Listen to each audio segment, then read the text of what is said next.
This training video is intended to be accompanied by a facilitator handout, and viewers should receive a study guide prior to the presentation. For your convenience, these materials can be downloaded free of charge from the Runway Safety Office website. Hi, I'm Harrison Ford, and on behalf of the Federal Aviation Administration's Runway Safety Office, I encourage you to put safety first. As a licensed pilot, I have a healthy respect for the rules and regulations set forth in the aviation community. Take the time to become familiar with your airport and constantly stay alert to your surroundings. Whether you're piloting an aircraft or a person granted with driving privileges on the airport grounds, play it safe. Think before you act.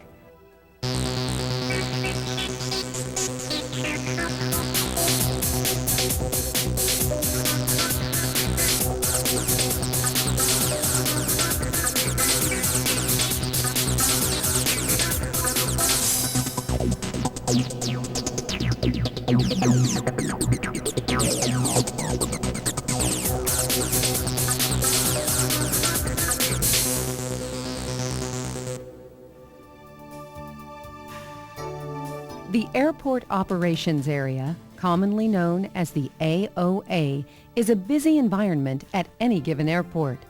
This is the area on the airport grounds that includes ramps, taxiways, runways, and roadways.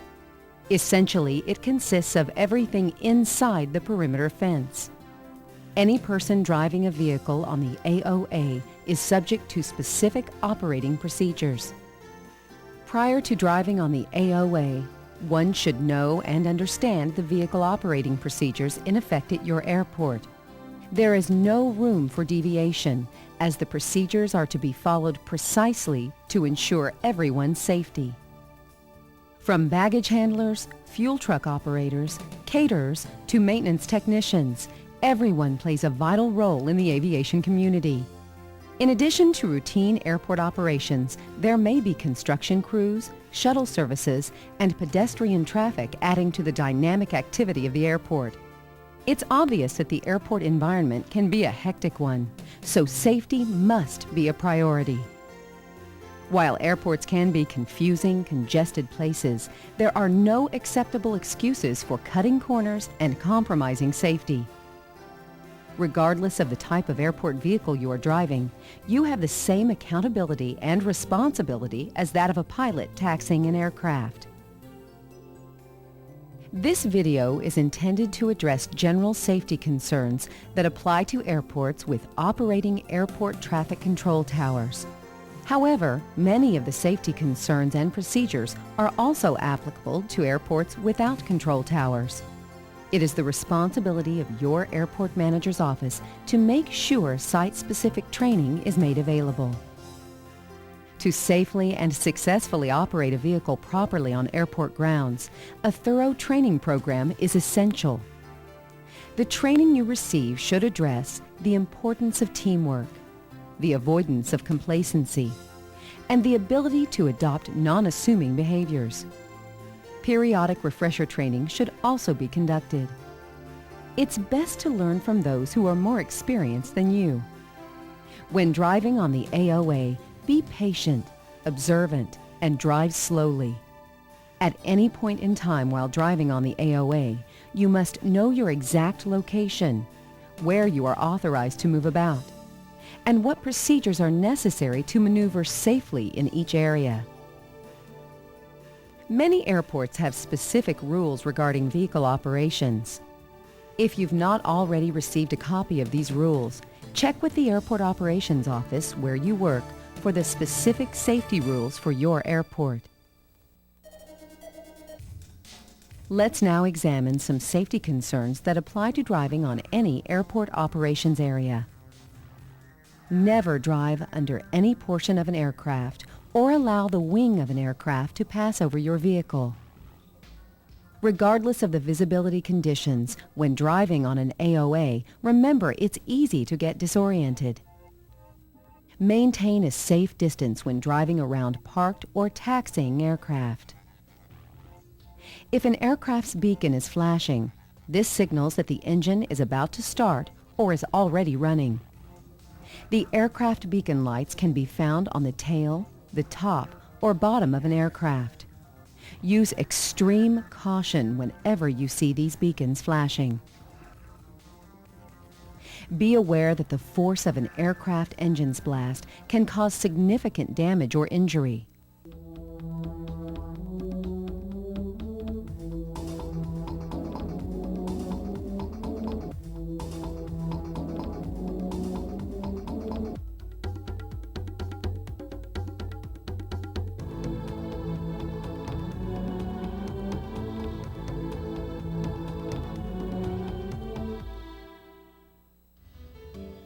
When driving about on any airport area, don't assume that a pilot can see you. Remember that the field of vision from a cockpit is limited, and it is extremely difficult, if not impossible, for pilots to see you if you are behind the wings or under the nose of the aircraft. Remember that aircraft always have the right-of-way. Whether you are driving on the AOA in the daytime, nighttime, or in poor weather, your vehicle should be properly equipped for safety. This means your vehicle should have appropriate beacons and reflective markings. If you are authorized to operate on runways and taxiways, the vehicle may be required to have proper lighting and a working radio. At the beginning of your workday, be sure to conduct a walk-around inspection of your vehicle to ensure it's in safe operating condition. Equally important among safety concerns is knowing the location of the airport fire station. Be aware of emergency vehicles and yield to them when they are responding to a call. Besides yielding to traffic, pay particular attention to the color and orientation of signs and markings and lights that you see on ramps, runways, and taxiways. They provide vital information, and everyone should know their meanings and abide by them. Please remember that every airport is unique, and not all AOA signs, markings, and lights that you see in this video will be found at your airport. We encourage you to check with your airport manager's office first to find out the specific markings and signs being used at your airport. It's imperative that you commit these symbols to memory so you can protect yourself from being put in a compromising situation. In an unfortunate event of being involved in an accident on the airport grounds, report it immediately to your supervisor. Any accident that involves an aircraft has to be reported so the aircraft is not flown until the damage can be inspected and repaired. Everyone who works on the AOA has the responsibility to be alert to and pick up any foreign object debris, also known as FOD. Such debris can be tracked onto airfield surface areas by vehicles, dropped from vehicles or aircraft, or blown onto the airport premises by wind. FOD can create a hazard during taxiing, takeoff, and landing. Trash or rocks can be extremely dangerous on an AOA as they can get sucked into a jet engine and shred internal parts in seconds. Everyone has the responsibility to make sure the airport area is clean and free of FOD. Up to this point, we've been talking about driving procedures that apply anywhere on the AOA. Now let's look at the specific areas of the AOA. It is divided into two distinct areas, the non-movement area and the movement area. The non-movement area includes aircraft parking areas, loading ramps, and maintenance ramps. When driving in these areas, exercise extreme caution due to the close proximity of the aircraft. Radio contact with air traffic control is normally not required when driving in a non-movement area.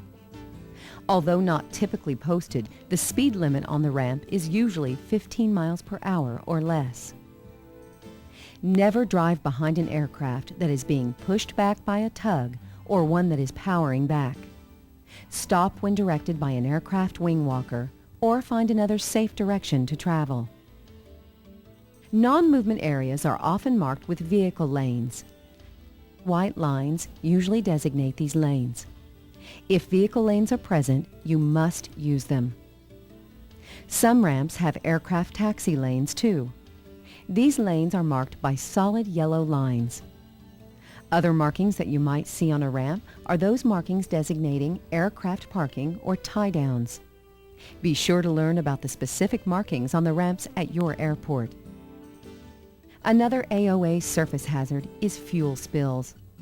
Be alert to this and do not drive through a fuel spill. Be aware that the heat generated from a vehicle's catalytic converter can ignite fuel or dry grass. The boundary between the movement and non-movement area may be marked with two yellow lines. One is solid, the other dashed. The solid line is located on the non-movement area side, while the dashed line is located on the movement area side.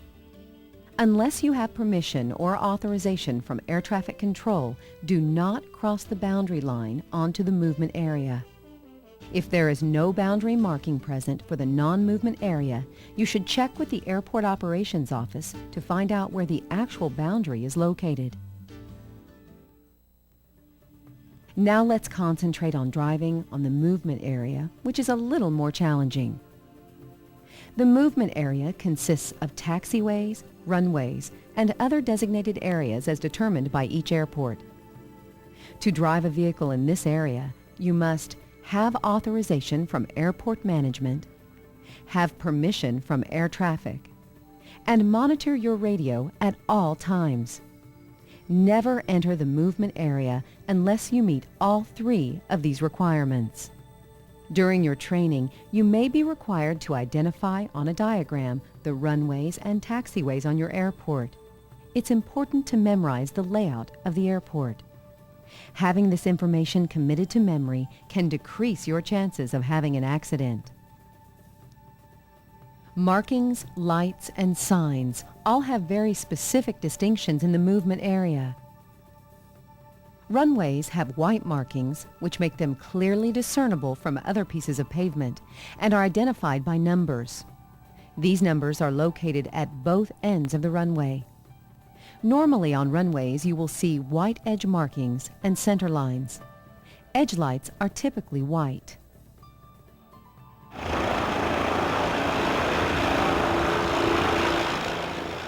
A number of airports have markings to indicate a pad for helicopter landings. Such pads are usually located on or in the proximity of taxiways. Taxiways, on the other hand, are identified by letters and have a solid yellow centerline stripe. Many taxiways have edge markings that are two solid yellow lines running parallel to the center line. If there are taxiway edge lights, they will be blue. If there are taxiway centerline lights, they will be green. You will also see signs and other types of markings on taxiways and runways.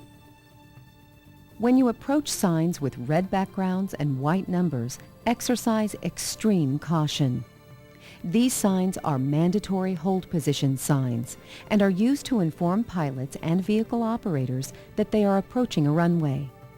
They will be co-located with hold position markings on the pavement. Hold position markings, which are also known as hold lines, are a series of 4 yellow lines, 2 solid and 2 dashed. The solid lines are located on the side of the taxiway where the aircraft or vehicle is expected to stop. You may not cross these lines until you have specific authority from air traffic to do so. Maintenance 1, proceed across runway 4 at taxiway Echo. Report clear of the runway. Roger. Maintenance 1, crossing runway 4.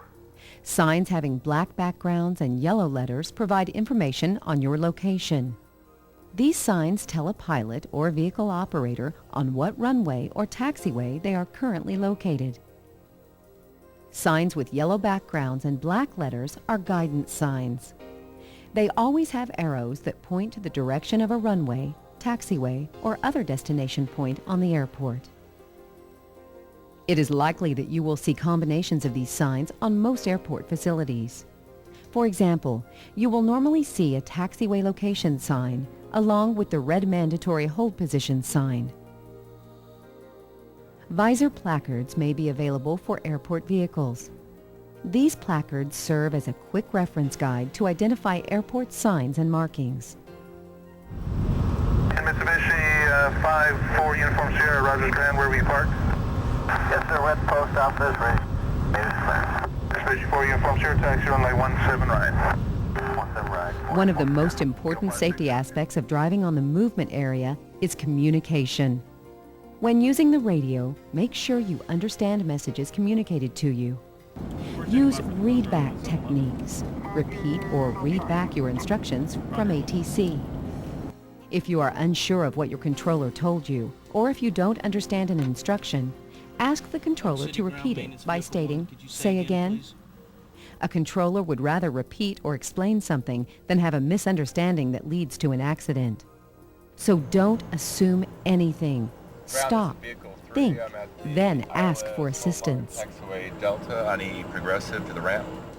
When air traffic control gives you authorization to move on the AOA, and to do so appears unsafe to you, express your concerns to ATC immediately.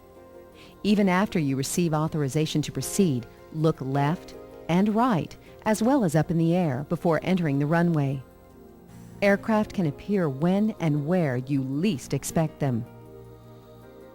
Use correct radio phraseology and procedures when communicating with the air traffic control tower. Refer to your training handout for proper radio phraseology or terms, as well as the official aviation alphabet. Never substitute Citizens Band language or Police 10 codes for the required airport radio phraseology. It is not appropriate. If you don't use the radio frequently, communicating on it can be a little intimidating. Relax. Everyone has to learn at one time or another. Think about what you're going to say prior to contacting air traffic control. There is also a proper sequence for speaking to an air traffic controller. Before you contact them on the radio, make sure no one else is talking. Then key your mic and state who you are calling and identify yourself by using your vehicle call sign. Oak City Ground Maintenance Vehicle 1. Wait for the controller to reply. Southwest 58, Oak Realize City that Ground, it may runway take a 17 while, left, taxi especially via if they are Alpha. busy. Turn left on Be taxiway patient. Charlie, hold The short of controller taxiway will Golf. respond to you. Maintenance Vehicle 1, Oak City Ground. Then state your location and your intended destination on the AOA. Maintenance Vehicle 1 is on the terminal ramp and would like to cross 18 right at taxiway Bravo and proceed to the VOR. Once you complete the transmission, wait for the controller's response. At this point, they will either approve or deny your request, or they might issue you some special instructions. Maintenance Vehicle 1, proceed up to but hold short of runway 18 right. Always read back any hold short instructions. Roger, Maintenance 1 will hold short of runway 18 right. Knowing proper radio procedures while using air traffic phraseology and airport terminology will make you more comfortable when it's your turn to communicate on the radio. Knowing and understanding the proper procedures helps ensure safe and clear communication. If you find yourself in a position where air traffic control has not responded to you for a long period of time, repeat your request to them. Never assume you can proceed on your own after a period of time. You are required to monitor your radio at all times while on the movement area. In the event you lose radio communications with the tower, whether it's day or night, there's a backup communication system in place. Air traffic controllers use a light gun with colored lenses to tell pilots and vehicle drivers what to do. If you lose radio contact, make sure you are off the runway, then turn your vehicle towards the tower and flash your headlights. This signals the controllers that you may need assistance. It may take time for them to respond, especially if the controller's attention is directed toward another part of the airport. Rather than use the light gun signals, the controller may call airport operations to provide you with an escort. Be patient. A failed radio is not an excuse for proceeding without permission. Here are the light gun signals and their meanings. Steady green means it's okay to cross the runway or taxiway. Steady red, stop. Flashing red, move off the runway or taxiway. Flashing white, return to your starting point on the airport. Alternating red and green, proceed with extreme caution. While it may seem like there's a lot to remember when driving on an airport operations area, remember to use common sense. Think before you act. Become familiar with the layout of your airport. In summary, before you begin driving on an AOA, be sure you know the following: the layout of the airfield, taxiway and runway designations, the purpose and meaning of airfield signs, markings, and lights, your airport's specific AOA rules, the proper radio procedures, frequencies, and phraseology if you operate on the movement area. Once you become familiar with the operating procedures and regulations of driving on an AOA, don't allow yourself to become complacent. When in doubt, ask questions. You can never be too safe. Everyone has responsibility when it comes to safety. For information about your specific airport facility, contact your airport manager's office.